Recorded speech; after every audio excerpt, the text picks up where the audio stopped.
You don't lose civilization on day one. That's the first lie nobody tells you. The first week after collapse doesn't look like fireballs, riots everywhere, or instant Mad Max chaos. It feels quiet. Too quiet. You wake up expecting the news to fix itself, expecting power to blink back on, expecting someone else to be in charge. And that expectation is the most dangerous thing you'll carry all week. Because while you're waiting for normal to return, the systems you relied on are quietly decaying in ways you can't see. And by the time the danger becomes obvious, the margin for error is already gone. Here's the thing nobody tells you about the first 24 hours. Most people don't panic, they delay. Human psychology is wired to preserve normalcy at all costs. Your brain would rather believe the outage is temporary than accept a new reality. That's why people still go to work, still make coffee with cold water, still assume stores will restock tomorrow. But systems don't fail emotionally, they fail mathematically. Electricity grids don't care about optimism. Water pressure doesn't care about hope. Fuel distribution doesn't wait for your acceptance. The first survival insight is understanding that delay kills more people than fear. The moment you recognize the collapse is real, your advantage isn't strength or supplies, it's time. Time to move quietly, time to prepare before competition begins, time to make decisions while others are still scrolling dead phones and saying, "This will blow over." By day 2, the illusion cracks, and this is where biology starts to matter. You don't notice it immediately, but your stress hormones spike and stay high. Cortisol doesn't just make you anxious, it narrows your thinking. Your field of awareness shrinks. That's why people fixate on food and forget water, or hoard items they don't need while ignoring sleep. Survival science is clear on this. Dehydration and sleep deprivation degrade decision-making faster than hunger. If you don't deliberately slow yourself down, your own nervous system becomes a liability. The method that works here is boring and powerful, controlled routine. Fixed water intake times. Forced rest periods. Minimal but regular calories. This stabilizes blood sugar and hormone levels, keeping your prefrontal cortex online while others spiral into reactive behavior. This isn't comfort, it's neurological maintenance, and it keeps you ahead while chaos feels louder around you. Around day 3, the environment changes in a way most people don't expect. It's not the noise that increases, it's the silence between noises. Traffic disappears. Background hum vanishes. And sound starts traveling farther than you think. Physics becomes personal here. Without ambient noise, a dropped object or raised voice carries hundreds of meters. People don't realize they're advertising themselves. The survival insight most never learn is that visibility isn't just visual. Sound is location. Light is location. Smell is location. The people who last are the ones who reduce their sensory footprint. That means no generators at night unless absolutely necessary. No cooking smells drifting at dusk. No unnecessary movement after dark. Stillness isn't fear, it's camouflage. And the consequence of ignoring this shows up fast, because this is also the stage where opportunistic predators begin testing boundaries. Not movie villains, just desperate humans probing for weakness. By midweek, resources don't disappear evenly. They disappear in clusters. One store is stripped clean, while another 2 blocks away is untouched. One building becomes a target while another is ignored. This isn't randomness, it's human behavior following perception. People move towards signs of activity, not actual supply density. That's why blending in matters more than fortifying. A dark apartment with no visible movement is safer than a well-stocked home that screams occupied. Militaries understand this principle deeply. Concealment beats armor in unstable environments. The method here is counterintuitive. You want to look boring, empty, uninteresting. Cover windows, control light leaks. Move during low observation windows. The consequence of failing at this stage isn't immediate violence, it's attention, and attention compounds until it becomes a threat you can't undo. Then comes the moment nobody prepares you for emotionally. Trust collapses before society does. Neighbors who were friendly last week become variables instead of allies. Not because people are evil, but because uncertainty rewires priorities. Cooperation requires predictability, and collapse destroys predictability. This is where psychology intersects with survival strategy. The people who survive longest don't isolate completely, but they compartmentalize. They share selectively, communicate minimally, and avoid creating expectations they can't sustain. Every promise becomes a liability. Every shared resource creates dependency. The method that works is controlled generosity without signaling abundance. Help once, quietly, without repetition. Never establish a pattern.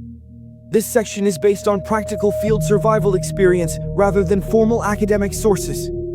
By day 6, fatigue sets in, and this is where accidents replace threats as the main killer. Falls, cuts, infections, dehydration. Medical systems are gone, but biology hasn't changed. A small wound becomes dangerous because inflammation goes untreated. The survival insight here is friction reduction. You simplify everything: fewer movements, fewer tools, fewer risks. You don't climb unless necessary. You don't run unless unavoidable.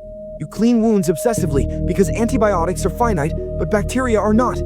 Survival isn't dramatic at this point. It's maintenance under stress.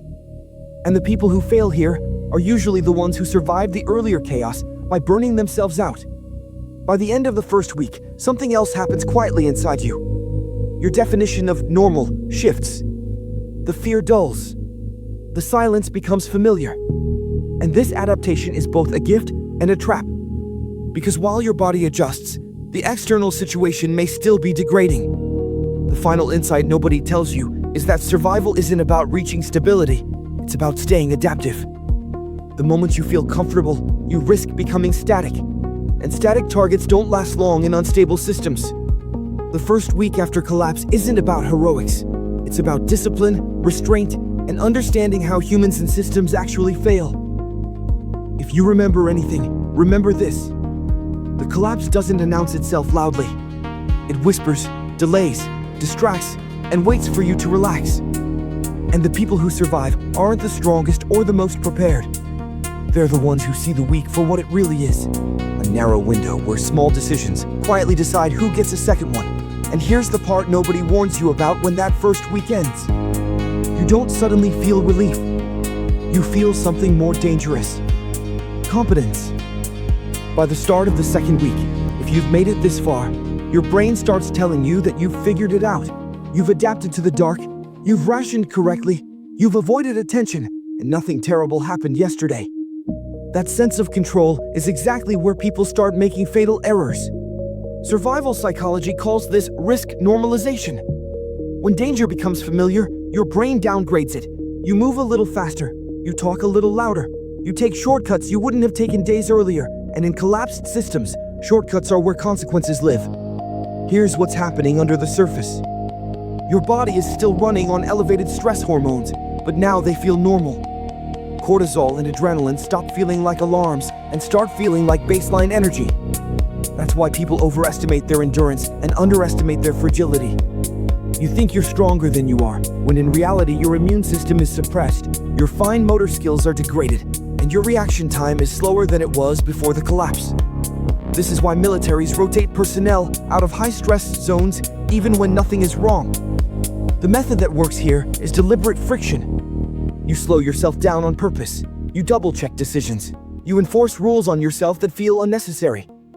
Because discipline replaces instinct when instinct becomes unreliable.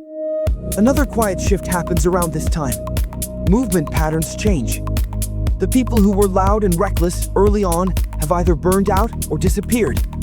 What's left are cautious, observant individuals who have learned when to move and when to stay still. This is where pattern recognition becomes survival science. Humans are incredibly good at noticing routines. If you fetch water at the same time every day, someone notices. If a light flicks on at the same hour each night, someone notices. If a door opens every morning, someone notices. The survival method here is randomness within control. Same needs, different timing. Same actions, different sequences. This breaks predictive models in other people's minds.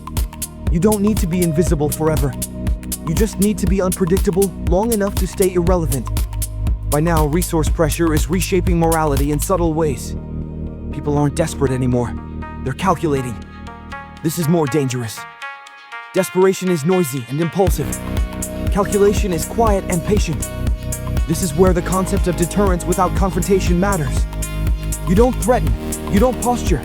You signal effort without revealing capacity. A locked door is better than a weapon in plain sight. Obstacles discourage more effectively than aggression. The physics of effort applies to humans too. Most people avoid targets that require extra energy when alternatives exist. You want to be the option that costs more effort than it's worth. And then there's the internal battle nobody talks about. Boredom. Long stretches of nothing happening. No updates, no progress, just waiting. Boredom pushes people into motion, and unnecessary motion creates exposure. The survival insight here is mental occupation. Not entertainment, but purpose. Tasks with outcomes. Inventory checks. Physical conditioning without exhaustion. Learning your environment in layers. Purpose keeps your brain from inventing bad ideas just to feel alive. This section is based on practical field survival experience rather than formal academic sources. By the time the second week fully begins, the collapse has stopped feeling like an event and started feeling like an environment. And that's the real transition point. You're no longer surviving the shock. You're living inside the consequences. The people who don't make it past this phase aren't usually taken by violence or starvation. They're taken by mistakes born from comfort, fatigue, or false confidence. So if there's one final truth to take with you, it's this. The first week doesn't test how prepared you are. It tests how honest you can be with yourself. About fear, about limits, about how quickly the world you trusted can stop working. Survival isn't about winning against collapse. It's about not losing to your own assumptions while everything else falls apart. That's what nobody tells you about the first week after collapse. And if you're still here at the start of the second, it means you did something most people couldn't. Just don't let that fact convince you that you're safe.